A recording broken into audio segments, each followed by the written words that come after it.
కానీ కొంతమంది వాళ్ళు ఇస్తున్న టెస్టిమోనియల్స్ చూస్తుంటే ఎంత ఆశ్చర్యం అనిపిస్తుందంటే అండి, ఒక వ్యక్తికి 3 కోట్ల రూపాయల అప్పులో కూరుకుపోయాడంట. సో ఏం చేయాలో తెలియని పరిస్థితుల్లో మిమ్మల్ని కలిసినప్పుడు 36 గంటల్లోనే రత్నం ధరించిన తర్వాత అసలు మిరాకిల్ జరిగిందంట. అప్పులన్నీ కూడా తీర్చేసి ఎంతో ప్రశాంతంగా ఉన్నారని చెప్పేసి అంటున్నారు.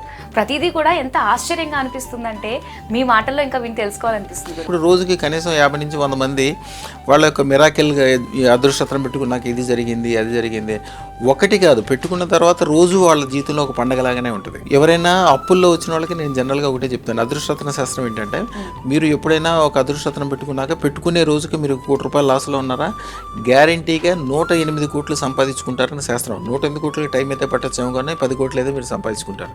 ఎంత నష్టం అంటే ఎంత లోతులో ఉంటే అంతకంటే 108 రెట్లు పైకి పెరుగుతారని శాస్త్రం. అది దానికి కూడా ఎక్కువ టైం పట్టదు, అతి తక్కువ టైంలోనే అయిపోతుంది. ఇప్పుడు మీ ₹3 కోట్ల అది వాళ్ళ టెస్ట్ మనీలు అది చూస్తారు. ఇంకా దానికంటే ఎంత మంచి టెస్ట్ మనీలు మన షాపులో కూర్చోగానే వాళ్ళు ఆర్డర్ ఇచ్చి అదృష్టతను పెట్టుకోగానే శుభవార్త తిన్నట్టు, వ్యాపారంలో కలిసి వచ్చినట్టు.